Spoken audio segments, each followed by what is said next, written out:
So ito yung tutorial sa ganitong effect guys. Mag-isa lang yung kumot tapos diba angas nun. Sundan nyo ako, basic lang to. So unang clip, maglaglag tayo ng kumot. Yan talaga pinakauna natin gagawin, maglaglag tayo ng kumot. So dapat aalis agad tayo, magbitaw natin sa kumot. O pag malaglag na, suotin na natin yung kumot. Tapos magtago tayo dyan.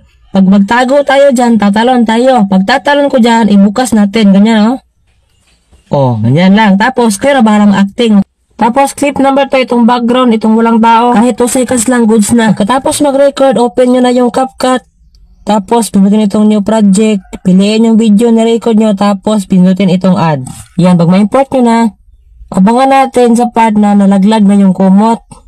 Doon tayo mag-stop. Yan, pag nalaglag na, itap natin yung video. Tapos split. Tapos itap yung nasa unahan. Pag matap, hanapin nyo na yung reverse. I-reverse natin. Pindutin ang reverse. Tapos, magluloding yan sa gilid. Antayin nyo lang na matapos. Pag matapos na, balik tayo konti.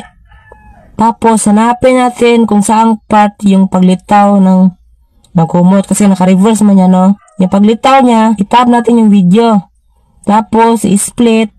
Tapos, i-delete. Diyan na tayo mag-stop. Tapos, proceed na tayo sa next action. Hanapin natin kung saang part binuksan ko na yung kumot. Diba, tumaron ako dyan. Yung pagbukas ko dyan ba, pag sa tingin ko, bubukas na ako, itap natin yung video. Tapos, i-split ulit natin. Pag ma-split, itap itong nasa unahan. Tapos, i-delete natin. So, makikita nyo yung white na kahon nasa gitna. Itap natin yan.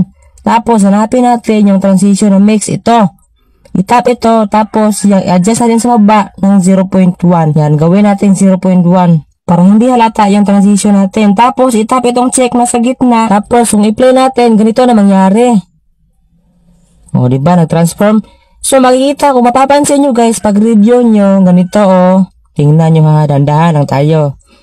Dito sa part, yung paglitaw niya, yan nakikita yung ulo natin kasi naglaglag tayo ng kumot kayo na, diba? So, ganyan talaga mangyari. Makita yung ulo natin, paaba natin, o kamay natin. So, kapag ganyan nangyayari, lilinisin natin. Punta tayo sa dulo, tapos pinutin natin itong add.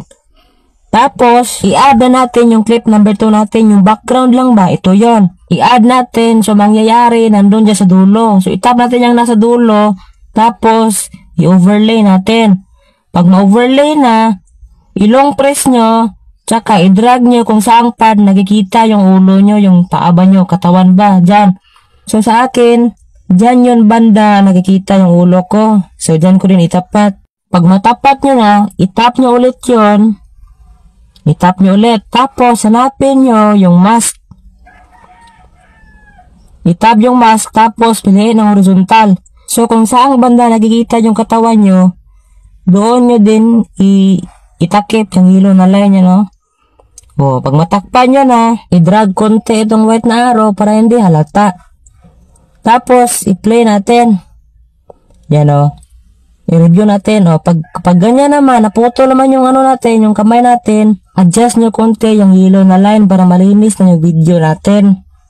Tapos, itong check sa baba. Itap yan.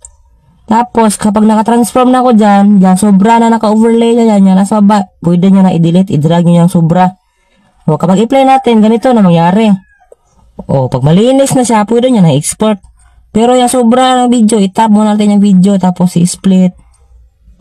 Tapos, itap nyo na sa dulo, i-delete. Sobra na kasi yan, i-delete na natin yan, hindi natin magagamit yan. Tapos, export na natin. Sana nasundan yung tutorial ko guys. Alam kong kaya nyo yan, basta sundan nyo lang ng maigi. Welcome to the main event.